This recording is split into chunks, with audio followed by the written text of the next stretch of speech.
যোৰহাটৰ ৰাজপথত শিহৰণকাৰী ঘটনা খুৰামত্ত ছাত্ৰৰ দলে সংঘটিত কৰিলে ভয়ংকৰ দুৰ্ঘটনা বিপৰীত দিশৰ পৰা আহি থকা এখন বাহনত প্ৰচণ্ড জোৰেৰে খুন্দা খুৰামত্ত ছাত্ৰৰ গুৰুতৰভাৱে আহত বিপৰীত দিশৰ পৰা অহা বাহনখনত থকা ৭১ বছৰীয়া বৃদ্ধা আহত বৃদ্ধাগৰাকীক ভৰ্তি কৰোৱা হয় জিএমচিএইচত দুৰ্ঘটনা সংঘটিত কৰা হেমাংজিৎ বৰুৱা এখন ব্যক্তিগত বিদ্যালয়ৰ ছাত্ৰ হেমাংগজিৎ বৰুৱা এখন ব্যক্তিগত বিদ্যালয়ৰ ছাত্ৰ আৰু বাহনখনত আছিল দুগৰাকী ছাত্ৰীও আটাইকেইগৰাকীকে আটক কৰি স্বাস্থ্য পৰীক্ষা কৰিছে আৰক্ষীয়ে আৰু এয়া চিচিটিভিত বন্দী হোৱা দৃশ্য আমি আপোনালোকক দেখুৱাইছো যোৰহাটৰ ৰাজপথত এই শিহৰণকাৰী ঘটনা সংঘটিত হৈছে খুৰামত্ত ছাত্ৰৰ দলে সংঘটিত কৰিলে এক ভয়ংকৰ দুৰ্ঘটনা বিপৰীত দিশৰ পৰা আহি আছিল এখন বাহন আৰু এই বাহনখনত কিদৰে প্ৰচণ্ড জোৰেৰে খুন্দা মাৰিছে খুৰামত্ত ছাত্ৰৰ এই দৃশ্য আপোনালোকে দেখিবলৈ পাইছে গুৰুতৰভাৱে আহত হৈছে বিপৰীত দিশৰ পৰা অহা বাহনখনত থকা ৭১ বছৰীয়া বৃদ্ধা আহত বৃদ্ধাগৰাকীক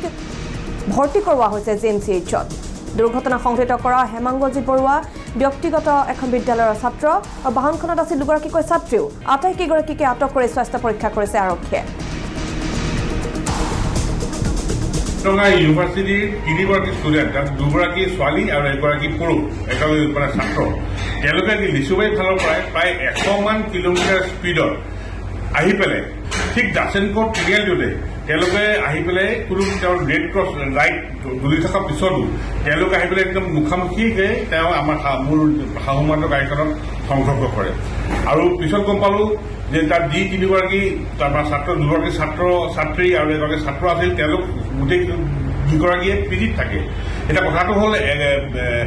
কাজিৰঙা ইউনিভাৰ্চিটিৰ ষ্টুডেণ্ট পিজিৰ পৰা কেনেকৈ নিশা ইমান ৰাতিকৈ তেওঁলোকে ওলাই আহিছে এতিয়া দুগৰাকী ছাত্ৰীৰ ভিতৰত এগৰাকী ছাত্ৰী কিন্তু পুৰা এলকহলত আছিলে তেখেতে মদ খাই আছিলে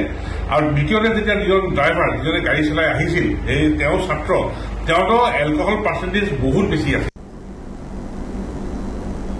আৰু এই ঘটনা সন্দৰ্ভত আমি অধিক খবৰ ল'বলৈ চেষ্টা কৰিম ফোন লাইনত আমি মুহূৰ্তত সংযুক্ত হৈছোঁ যোৰহাটৰ পৰা ছিনিয়ৰ ব্যুৰ চিফ প্ৰদীপ বৰাৰ সৈতে প্ৰদীপ সুৰৰ ৰাগীত মাতাল হৈ ছাত্ৰই এই কাণ্ড সংঘটিত কৰিছে ভয়ংকৰ দুৰ্ঘটনা সংঘটিত হৈছে এগৰাকী ৭১ বছৰীয়া বৃদ্ধা আহত হৈছে এই দুৰ্ঘটনাত বৃদ্ধাগৰাকীৰ বৰ্তমান অৱস্থা কি আমি আপোনাৰ পৰা এই ঘটনা সন্দৰ্ভত অধিক জানিব বিচাৰিম হয় মেলিনী শিৱসাগৰৰ সাহিত্য বিকাশ একাডেমী নামৰ জুনিয়ৰ যিখন কলেজৰ এজন ছাত্ৰ একাদশ শ্ৰেণীৰ এজন ছাত্ৰই বিদ্যালয়খনৰ অধ্যক্ষক চুৰিৰে খুচি হত্যা কৰাৰ ঘটনাই সমগ্ৰ ৰাজ্যতে চাঞ্চল্যৰ সৃষ্টি কৰিছে অভিভাৱক শিক্ষক সমাজক এই ঘটনাই জোকাৰি গৈছে আৰু এই ঘটনাৰ লগত জড়িত কিশোৰজনক যোৱা নিশা যোৰহাটৰ যি জুভেনিয়েল জাষ্টিচ জেইল তালৈকে তেওঁক প্ৰেৰণ কৰা হৈছে আৰু এই ঘটনাৰ চাঞ্চল্য অব্যাহত থকাৰ সময়তে যোৱা নিশা যোৰহাটৰ ৰাজপথত যোৰহাট সদৰ থানাৰ পৰা মাত্ৰ ৫০ মিটাৰ কাষতে থকা যিটো থানা চাৰিআলি তাত এক শিহৰণকাৰী ঘটনা প্ৰায় নিশা ১২:৩০ বজাত সংঘটিত হয় ইতিমধ্যে আমি ভিডিঅ'ত দেখুৱাইছো দেখিছে নিউজ লাইভৰ দৰ্শকসকলে যে AS 33A4880 নামৰ টাটা পাঞ্চ এখন গাড়ী চাৰিআলিটোত যিহেতু বিপৰীত দিশৰ পৰা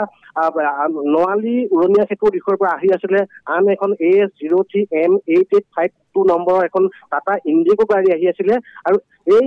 যিখন টাটা পাঞ্চ গাড়ী এইখন যোৰহাট আৱৰ্ত ভৱনৰ দিশৰ পৰা আহি আছিলে যিহেতু নৱালী দিশৰ পৰা টাউনৰ ফালে আহি থকা গাড়ীখনৰ মাজ ভাগত তীব্ৰ জোৰেৰে এই টাটা পাঞ্চ গাড়ীখনে খুন্দা মাৰে আৰু খুন্দা মৰাৰ ফলতেই টাটা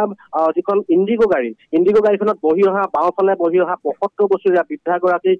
গুৰুতৰভাৱে আহত হয় আৰু লগতে নিশাৰ ভাগতে হুলস্থুলীয়া পৰিৱেশৰ সৃষ্টি হয় যিহেতু কাষতে সদৰ থানাখন আছিলে আৰু তেতিয়া আৰক্ষী গৈ উপস্থিত হৈ দেখে যে গাড়ীখন চলাই অহা যুৱকজন আছিলে চৰাইদেউ হেমাংগজিৎ বৰুৱা তেওঁ যোৰহাটৰ এখন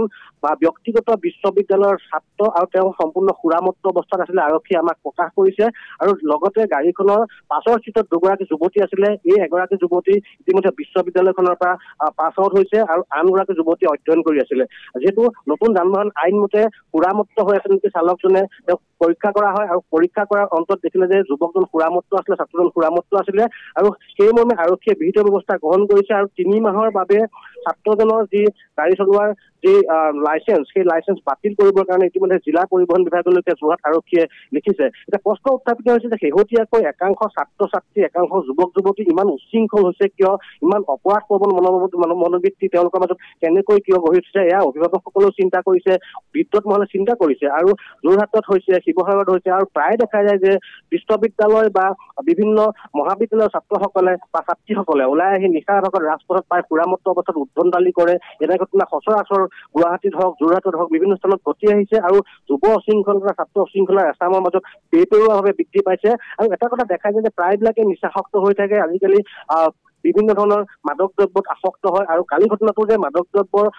অত্যন্ত সেৱন কৰাৰ ফল যিহেতু তেওঁলোকে চলাই অহা গাড়ীখন যিখন টাটা পাঞ্চ গাড়ী আছিলে ইমান জোৰে খুন্দা মাৰিছিলে যে গাড়ীখনত দুটাকৈ বেলুন ওলাই আহি দুটা বেলুনে ফাটি গৈছিলে আৰু চলাই অহা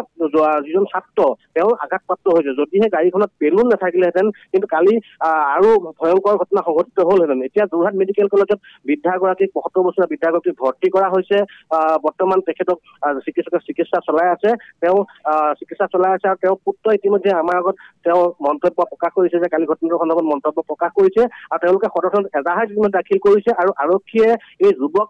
ছাত্ৰজনৰ লগতে ছাত্ৰী দুগৰাকীৰ স্বাস্থ্য পৰীক্ষা কৰি তেওঁলোকৰ প্ৰাৰম্ভিক তদন্ত আৰম্ভ কৰিছে আৰক্ষীয়ে প্ৰকাশ কৰিছে যে নতুন যান বাহন আইন আহিছে আৰু এতিয়া সেই আগৰ দৰে পূৰ্বৰ দৰে সামান্য জৰিমনা নহয় এতিয়া সৰহ সংখ্যক যথেষ্ট পৰিমাণে জৰিমনা বিহিবলগীয়া হয় যান বাহন আইন যথেষ্ট কঠোৰ হৈছে আৰু এই যুৱকজনে পৰৱৰ্তী সময়ত যদি এনে ঘটনা আকৌ সংঘটিত কৰে তেতিয়া তেওঁ চিৰদিনৰ কাৰণে তেওঁ লাইচেন্স বাতিল হ'ব বুলি সদৰ আৰক্ষীয়ে জনাইছে কিন্তু এইবোৰ ঘটনাই বিদ্যুৎ সমাজক চিন্তিত কৰি তুলিছে যোৰহাটৰ বুলি নহয় সমগ্ৰ অভিভাৱকসকলক চিন্তিত কৰিছে যে সন্তানবোৰ বা এই যুৱচাম বা ছাত্ৰ ছাত্ৰীসকল কোন পথে গতি কৰিছে তাক লৈ কিন্তু উদ্বেগজনক এক পৰিস্থিতি লাহে লাহে আহিবলৈ ধৰিছে মেদিন